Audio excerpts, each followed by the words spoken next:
drapeau du Mali, parce qu'il y a beaucoup de gens qui me demandent mais pourquoi y a-t-il de telles tensions entre l'Algérie et le Mali? Et je vais vous expliquer. Comme vous le savez, le Mali, quand il était plus ou moins sous la coupe de la France, jusqu'à il n'y a pas très très longtemps, faut pas se mentir, eh bien le Mali était parmi les pays les plus pauvres, alors que son sous-sol regorgeait de gaz et de pétrole. Et on s'aperçoit que dans la zone de Kidal, qui était contrôlée par la France depuis très longtemps, où il y avait également les terroristes, et que les terroristes avaient comme but d'empêcher les Maliens d'approcher, alors terroristes, ils n'ont de terroristes que le nom, on vient de s'apercevoir de quelque chose, et c'est les Maliens qui s'en sont aperçus après le départ des Français, donc on va être très clair, la France joue un rôle majeur dedans, eh bien on s'aperçoit que les puits de pétrole ont été creusés, des gisements de gaz ont été exploités par l'Algérie avec des pipelines et des gazoducs allant de la région de Kidal vers l'Algérie, où ils se reliaient au réseau algérien pour alimenter leurs clients avec du pétrole qui ne leur appartenait pas. Oui, la France est complice, mais c'est bien l'Algérie qui l'a fait.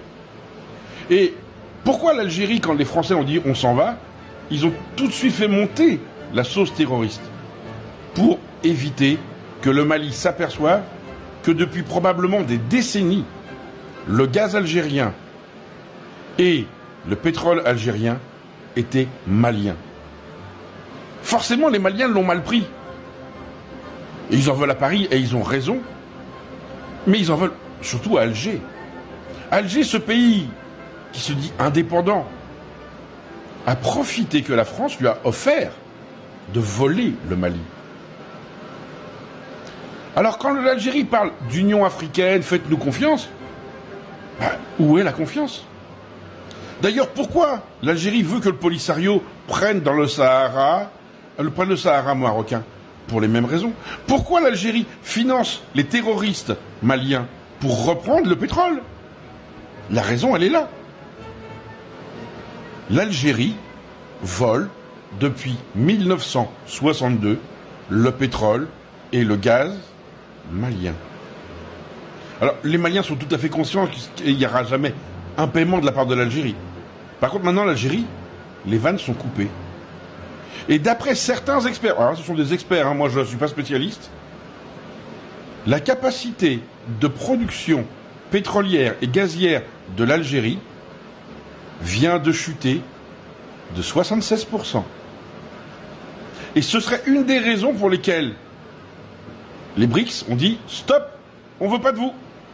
Vos richesses ne sont pas les vôtres, ce sont celles du Mali. » Et comment ils le savaient, les BRICS? Parce que Wagner était au Mali. Et que Wagner s'est aperçu de tout ça.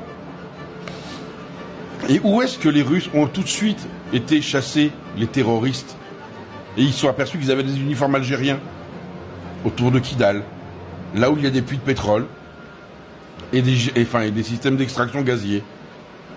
Donc vous voyez, en fait, ce pays qui se dit sauveur de la liberté, ce pays qui se dit sauveur du monde libre, est juste un petit voleur.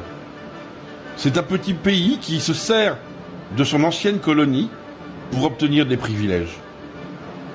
C'est pour ça que l'Algérie est fâchée contre la France, puisque la France ne veut pas dire que le Polisario est légitime propriétaire du Sahara. Et la France a même été à dire que l'autonomie du Sahara ne pouvait passer que par des lois marocaines et que le Maroc était entièrement souverain dans le Sahara. Forcément, ça leur plaît pas.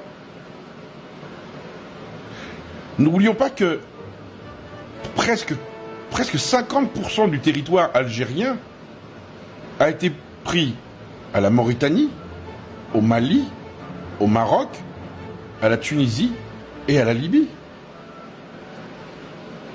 Si en plus de ça, les pays réclament ce qui est à eux, et sincèrement, vu ce que Moscou fait en Ukraine, il y a un jour où tous ces pays diront on veut retrouver nos frontières, et ils le feront. On s'aperçoit que l'Algérie maintenant c'est un confetti. Et on comprend que les Kabyles veuillent se séparer d'eux. Déjà parce qu'ils sont maltraités par l'Algérie, les plus hautes autorités kabyles sont en prison. Les intellectuels kabyles sont assassinés. Le général Nezzar a fait assassiner 250 000 Kabyles pendant les années de plomb, et plus de 500 000 Algériens au total, sans même parler des 375 000 Marocains qui, en 1973, ont été pourchassés par Nezzar. Voilà ce qu'est l'Algérie. Voilà quelle est la réalité de ce pays.